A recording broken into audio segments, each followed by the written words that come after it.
Do you think people struggle with like being comfortable doing it or like the mechanics of doing it? I think it's both. Yeah. I think it's always both. Definitely, yeah. I always think it's both. I think it's the mixture of people figuring out how they navigate how to raise their prices, or how to even just literally tell somebody, hey, how do I charge more? And I think it's also, a lot of people also don't understand their value either. Yeah. They know they want more money, but they don't necessarily know why. So then that turns into a lack of confidence of being able to articulate to someone, hey, you should pay me more, and here's why. Because when you don't believe it, it's going to be even harder, especially for a creative. Yeah.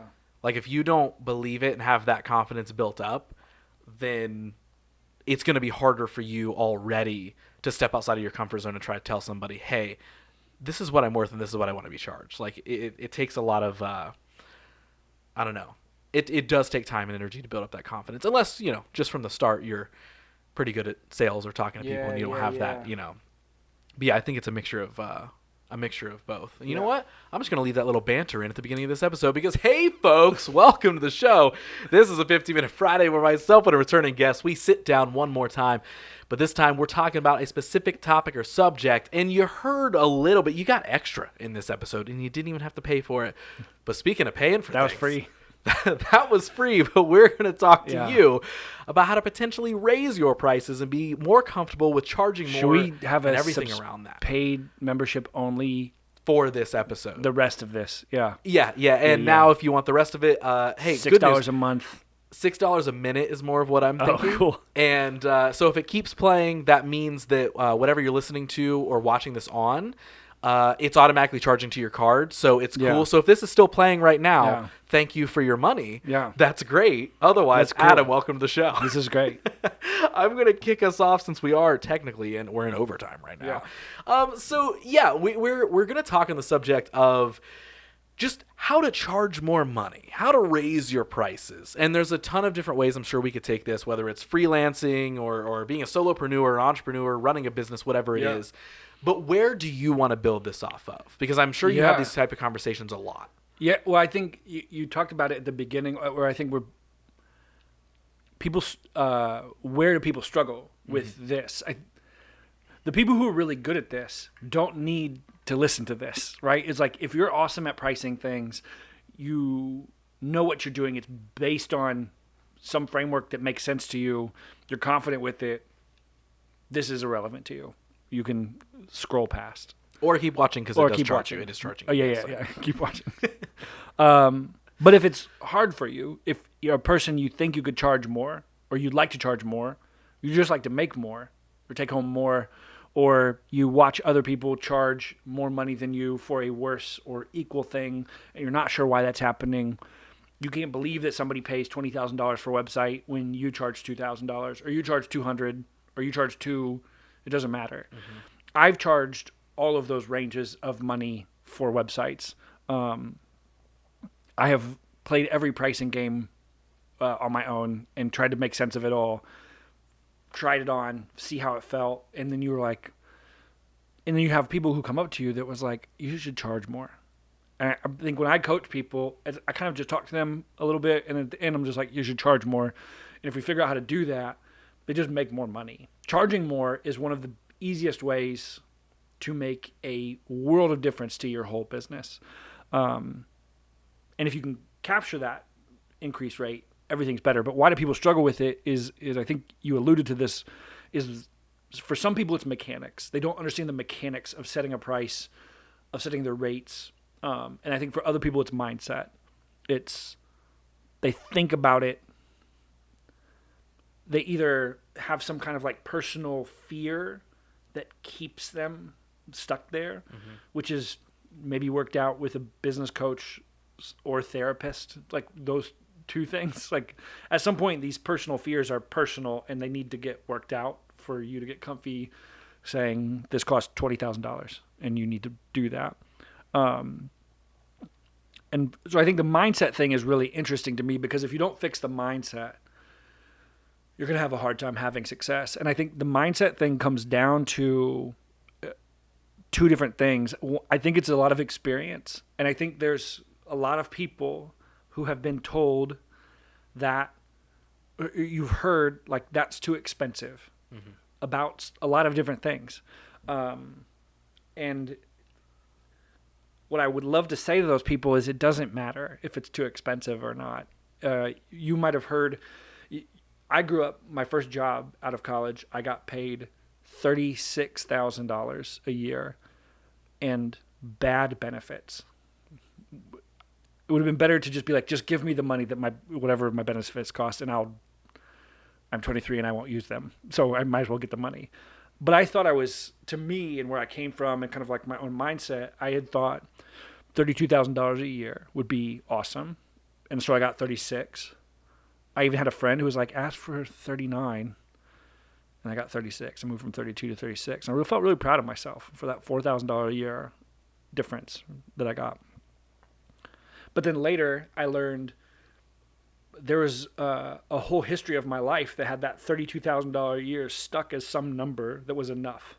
It wasn't based on anything. It wasn't based on me doing a budget. It wasn't me based on, I graduated college in 2008. It wasn't based on 2008 prices of anything. It was just based on a story or numbers that I had heard and misunderstood. Yeah.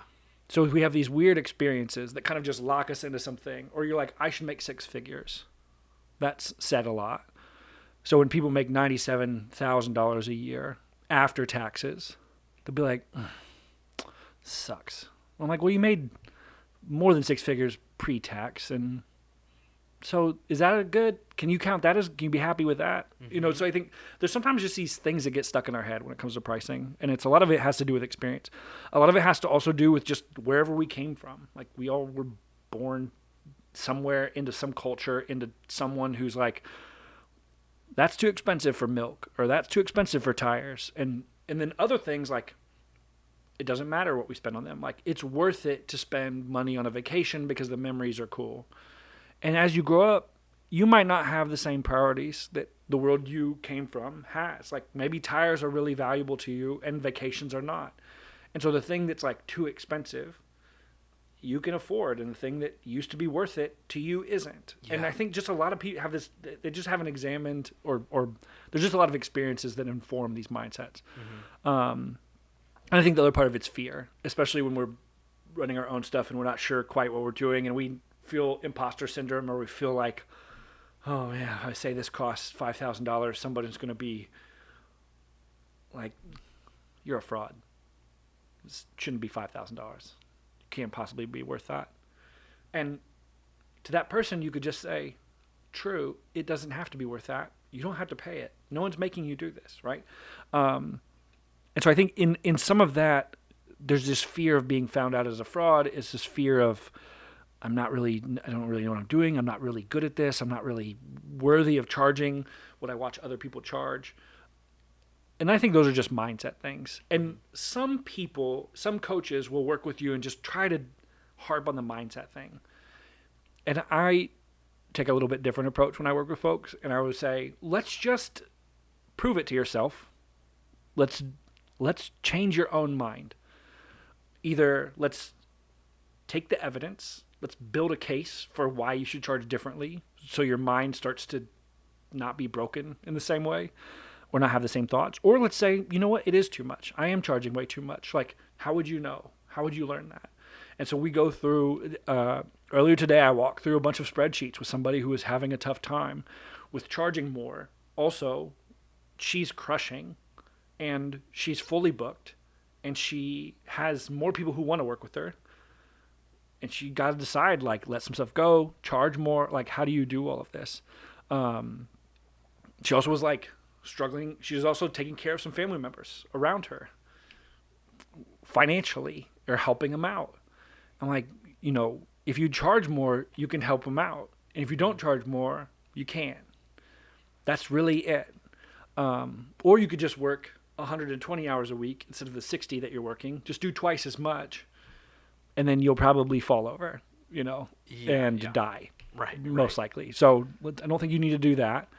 But I have to say this stuff to people sometimes, and you have to, because your brain like makes a story somewhere and does all of this. So I think the mechanics part of it is actually more interesting to me. The mindset stuff, I think, if you can't ever conceive of charging $5,000 and you can't ever make yourself say that or email it or whatever, put it on an invoice, I think you just aren't going to change. It's just not going to happen, right? You know, and that's fine. And there's people who have really successful careers not charging a lot.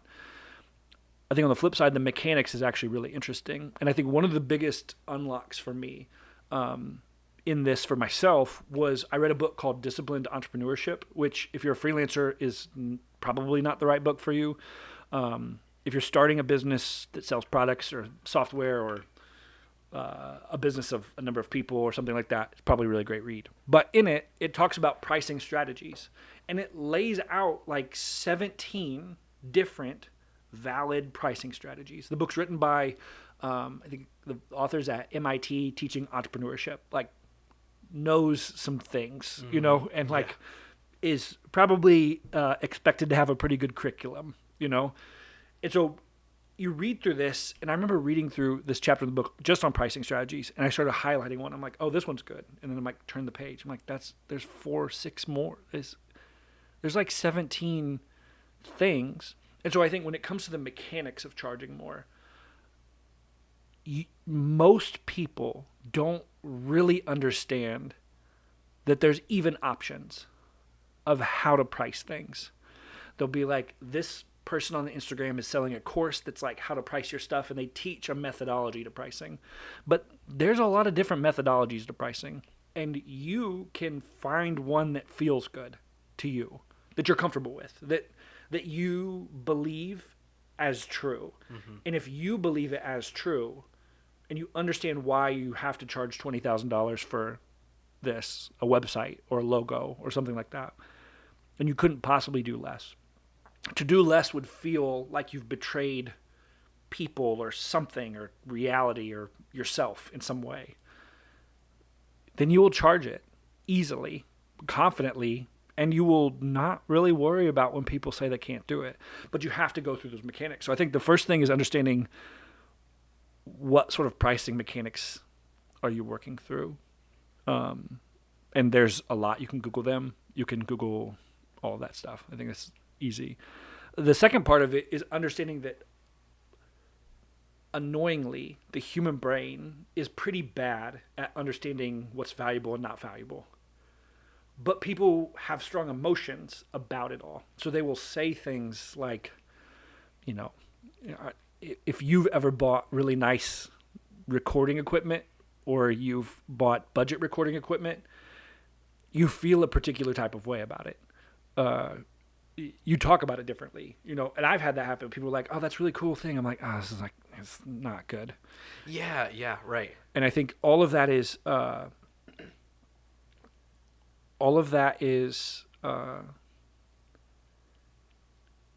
if you're running a business and you're selling things to people, do you want them to think that what you do is good? Obviously, yes. And then you ask yourself the question, what does that person pay for things that they think are good? Or what do they pay for things that they think are cheap? And, you know, we all have, it's like a thing about the Midwest, right? It's like someone's like, that shirt's cool. And you're like, I got it for $1.50 from a thrift shop. Like no one just says thanks. Like we have to like say how cheap it was and how much on sale it was, right? You're right, yeah. And it's like a Midwestern thing. And so in all of that, you don't want your service to be the thing that the gossip about it is how cheap it is. Because if I tell someone that you're cheap, someone's like, oh, you got to do that really cool, Ross did that cool thing for you. I'm like, oh my gosh, it was so cheap. Then that person shows up. And how do they expect, right? Yep. They're like, cheap. I heard you were cheap. I heard you were affordable. I remember a client who we were running social media for in the first year of our business referred us to someone. And I was like, oh, why did you want to work with us? And she's like, oh, yeah, she said you guys were young and weren't really charging a lot and your rates were going to be higher later, but you're really talented. I was like, oh, cool. Would have loved the talented part to translate. Would have loved we're young and hungry and all of these other things. And would have preferred cheap to not be in the brand story. Yeah, interesting. You know? Yeah, okay. And I just don't think most people understand that brand or how people think about the thing that they're buying is it's like famously documented in cars. There's like certain cars or certain manufacturers that are just like most reliable, lowest cost of ownership, longest value, safety, etc. And then there's cars that are expensive. And those are not, there's zero overlap between those two categories. And so why is your business here? Like, how do you want people to think of you? How do you want people to treat you? Yeah. And so I think the mechanics part of it is to slow down a little bit and really understand your customer, to put on your empathy hat and to say, while I might be more comfortable charging somebody, my coaching is I've had the widest range of how I price coaching for people all over the place. And it's a good example of the principles I'm talking about here. When I started coaching people, I didn't know how to charge people, and I felt bad charging anyone. Totally, yeah. So I charged $100 for 4 sessions, which to me was like $25 a session. I spent about an hour, $25 an hour, adds up to about $50K a year if you're working 40-hour weeks and you're paid for all the time.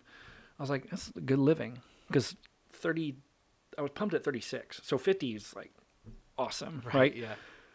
And so I did that, and I liked it a lot. I was like, I don't know how to charge more. And then that person told someone else to work with me. And I was like, okay, I'll charge the same, but I can't. And I started to just get busy. I was like, I have to charge more because I need to make more because I'm busy.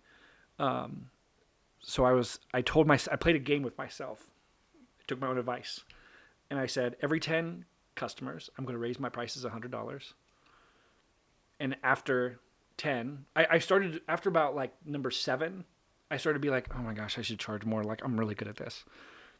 Like for $100, I should charge way, So I charged $200, and then I charged $300 after 20 people, and I charged $400 after 30 people. And I got to the place where it was about $1,100 for 4 sessions. Mm-hmm. And then the audience that was referring to me started to be like price sensitive to that. So I changed the whole structure. But over time, I got from $25 an hour into over $250. And I built up the repetitions to be like, I've worked with 100 some people. Mm-hmm. And I feel real confident that I'll deliver the value that I hope to deliver. And then I started making sure that that I could understand how they would make $10,000 if they paid me $1,000 or something like that. Mm-hmm. I started understanding value, pricing, and things like that. But just make a game for yourself that teaches I made a game for myself that I could play and move up the ladder. And I just felt confident because I had the experience. Even if my whole lifetime of experience told me 36,000 is enough for you, you later like, I'm watching people make a bunch of money off of paying me $400. I can charge $500. Right. And then I can charge $600. Yeah. Okay. Even though we're over on time, I have 2 questions I want to ask you, but you can give me quick and simple answers, just whatever comes to mind. That's great. First, what is your favorite piece of advice that you get to share with somebody about raising their prices and charging what they're worth? What's your favorite thing to tell somebody? What does your customer pay for good things? Mm-hmm. Okay. And then my last question is, if I were sitting here right now, and if I were sitting here now, but this has all been AI'd, so got it. Cool. It's cool. If this ends up getting released, that means the AI editing worked, and I wasn't really here, and you weren't really here, and it was cool. But if I were sitting here right now as somebody who was sitting down and saying, "Hey, I want to figure out how to charge more, but I feel like a salesman. It's hard for me to reach out. I don't know what to do." Aside from the piece of advice you just gave, what is an immediate action tip that you would give me of like, what could I do tomorrow that will engage being able to begin to charge more? Are you selling a service or a product? I'm selling a service. Okay. I would think about how much money you would like to take home in a month or a week. Mm-hmm. I wouldn't think of years because my bills don't come in years. They come in months and weeks. Yeah. In a month or a week. I would think about how much of your time could you bill? Could you be doing something that you're actively billing? And how much of your time do you need to not bill people so you can run your business well? And that's usually the first thing where we work this out on a spreadsheet with people, and they're like, oh, it takes me, I like to read a book to like learn how to do my craft better. I'm like, that's work. You're doing that for work. How much time do you spend in a week doing that stuff, right? So we take your time, and then we realize that you only have a certain amount to sell to people or rent to people. And I like to give, and so I would take your, you just start to work backwards from those numbers. Like how much you try and take home, add 30% for taxes, and then figure out how much it costs you to run your business. Make a spreadsheet. You don't have to be good at a spreadsheet. You can be terrible. You can be like a D-. You can be allergic to spreadsheets. You don't even have to use a spreadsheet. You can use a whiteboard, piece of paper, and just start to really answer for your own self the question of how much do I need to really charge to actually make however much I actually want to make? And then you just make a progression from where you are today to where you need to be. But once people, I find, start to defend themselves and protect their own interests and their own livelihood and their own future, not like you could charge twice as much and people would still buy it. That doesn't usually motivate people. Mm-hmm. It's like protect yourself. And when you really investigate what protecting yourself financially looks like as a service provider, raising your rates starts to feel like just taking care of yourself. Yep. It comes a bit more naturally, and you start to like fidget when you're not charging enough. And you guys got to get to that spot. So I just start to investigate it, write down how much you want to make, how much stuff costs, prove it to yourself. Beautiful. I love it. Yeah. Adam, that was another 15-Minute Friday. Where can people find you around social, online, anywhere if they want to come talk to you about this stuff? If you search thewonderjam.com, you'll find my work and a bunch of other things that we do. And the whole web. You'll find it all. You'll right find there. all of it. Or you can find him linked directly in the show notes and probably wherever the clip of this episode has been tagged at. That's where it's at. We did it. That was the 15-Minute Friday.